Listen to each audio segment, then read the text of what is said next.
India में एक 7 साल की लड़की योगिता ठाकरे जिसको आज तक इंसाफ नहीं मिला है। अगर आप इन केसों को सुनोगे तो आपको पता चलेगा कि हमारा देश इन नेताओं का गुलाम बन चुका है। योगिता 7 साल की एक छोटी बच्ची थी जो नागपुर में अपनी माँ के साथ रहती थी। उसकी माँ साफ सफाई का काम करती थी। इनकी जिंदगी बहुत सिंपल थी और गरीबी में यह अपना गुजारा कर रही थी और एक दिन अचानक इनका सब कुछ बदल गया। 2019 में बीजेपी के लीडर नितिन गडकरी के घर के अंदर खड़ी कार में इस लड़की की डेड बॉडी मिली। इस लड़की की बॉडी पर मल्टीपल इंजरीज और प्राइवेट पार्ट से खून आना और कई सारे खून के धब्बे होना, यह सब पोस्टमार्टम के दौरान पता चला। लेकिन शर्म की बात तो यह है दोस्तों, 2009 का यह केस 2025 तक भी सॉल्व नहीं हुआ है और कई सारी रिपोर्ट में पता चला कि लड़की के परिवार वालों को धमकी दी गई। अब इस चीज से हम पता लगा सकते हैं कि हमारा देश इन नेताओं का गुलाम बन गया है। हमारे देश में कानून सिर्फ अमीरों के लिए है, यहाँ पर गरीबों की कोई सुनवाई नहीं की जाती, जिसका एग्जाम्पल आप यहाँ पर देख सकते हैं। और यह नेताओं का एक केस नहीं है, जरा ये केस देखो। एक एमएलए का बेटा कितना पावरफुल हो सकता है आप सोच भी नहीं सकते। 2014 में एक एमएलए मर्डर करता है, 2017 में कोर्ट उसे दोषी कर देती है और उम्र कैद की सजा सुनाती है। फिर वो अपनी बीवी को एमएलए बना देता है। फिर सीन में आता है उसका बेटा। पहले वो एक स्टूडेंट लीडर को अपने घर बुलाता है और उसको मार देता है। फिर उसको जेल हो जाती है। फिर वो जेल में बैठे बैठे कोप बैंक का चुनाव जीत लेता है। फिर उसे गुजरात हाई कोर्ट से बेल मिल जाती है और वो बाहर आ जाता है। फिर राजस्थान का एक ठेले वाला जो कि शहर में काम करता था, उसका बेटा यूपीएससी एस्पिरेंट था। वो एमएलए के घर के सामने से जा रहा था। फिर एमएलए का बेटा उसे रोकता है और उसके साथ मारपीट करता है। ठेले वाले के बेटे का नाम था राजकुमार जाट। वो घर जाकर दोबारा एमएलए के बेटे के घर जाता है कन्फ्रेंड करने के लिए और फिर गायब हो जाता है। फिर 2 दिन बाद रोड पर उसकी बॉडी मिलती है। और शॉकिंग बात यह है कि पुलिस इस केस में बोलती है कि लड़के का एक्सीडेंट हो गया है और एमएलए के बेटे पर उंगली तक नहीं उठाती। सोचो दोस्तों, क्या बीत रही होगी उस परिवार पर जिसको आज तक इंसाफ नहीं मिला है। इन सभी चीजों को देखकर लगता है कि हमारा कानून सिर्फ इन नेताओं का गुलाम बन गया है। अगर हाँ तो कमेंट में जरूर बताना। ये पोर्च वाला केस तो आपको याद ही होगा। एक 14 साल का अनीस और अश्विन, यह अपने दोस्तों के साथ पार्टी करने जाते हैं और पार्टी करने के लिए जिस क्लब में जाते हैं उस क्लब का नाम था बॉलर। और इसी जगह से करीब 3 किलोमीटर दूर वेदांत और उसके 12 दोस्त क्लब में मिलते हैं।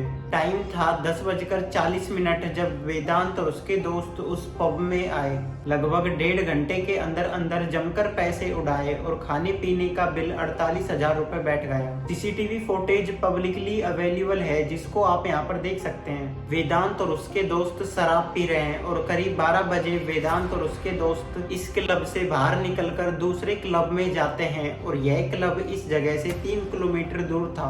यह वही जगह थी जहाँ पर अनीस और अश्विन अपने दोस्तों के साथ पार्टी कर रहे थे। रात के करीब 2 बजे वेदांत अपने 2 दोस्तों के साथ क्लब से बाहर निकलता है और अपनी पोर्च गाड़ी में बैठता है। इस गाड़ी में उनके घर का ड्राइवर भी मौजूद होता है और रात के करीब 2:30 बज रहे थे जब अनीस और अश्विन भी अपने घर को लौट रहे थे। मोटरसाइकिल से जा रहे थे, तभी इनकी गाड़ी कल्याणा नगर एयरपोर्ट रोड न्यू टर्न ले रहे होते हैं। तभी वेदांत की गाड़ी आती है पिस्तौल की गोली की तरह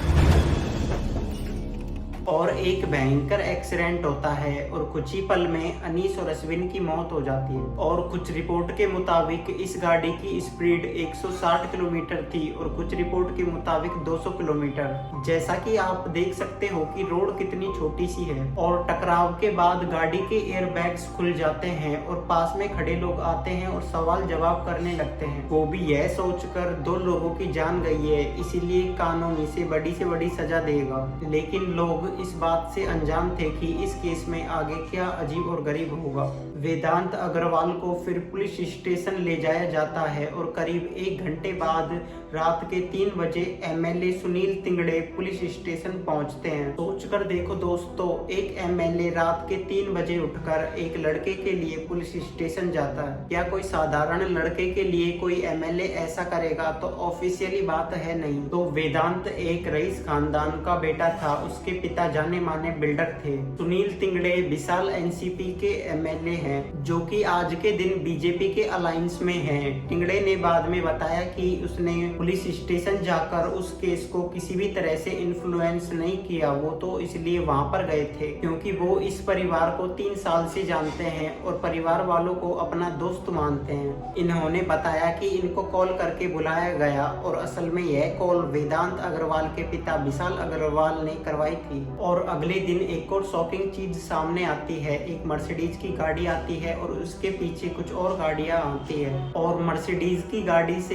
एक बंदा बाहर निकलता है और पिज्जा के 6-7 कार्टून लेकर पुलिस स्टेशन के अंदर जाता है। वहां खड़े रिपोर्टर ने इस चीज को नोटिस किया कि अंदर तो पिज्जा पार्टी चल रही है। सुबह के करीब 6 बज जाते हैं। फिर सुनील तिंगड़े स्टेशन से बाहर आता है और कुछ दिनों बाद वेदांत को बेल मिल जाती है। और इस चीज से हम समझ सकते हैं कि हमारे देश में कानून सिर्फ एक मजाक बन चुका है और इन नेता लोगों ने गरीब लोगों को तो अपना गुलामी बना दिया है। आपकी क्या राय इसमें कमेंट में जरूर बताना। वीडियो को लाइक करें, चैनल को सब्सक्राइब करें। अब मिलते हैं नेक्स्ट वीडियो में, तब तक के लिए बाय।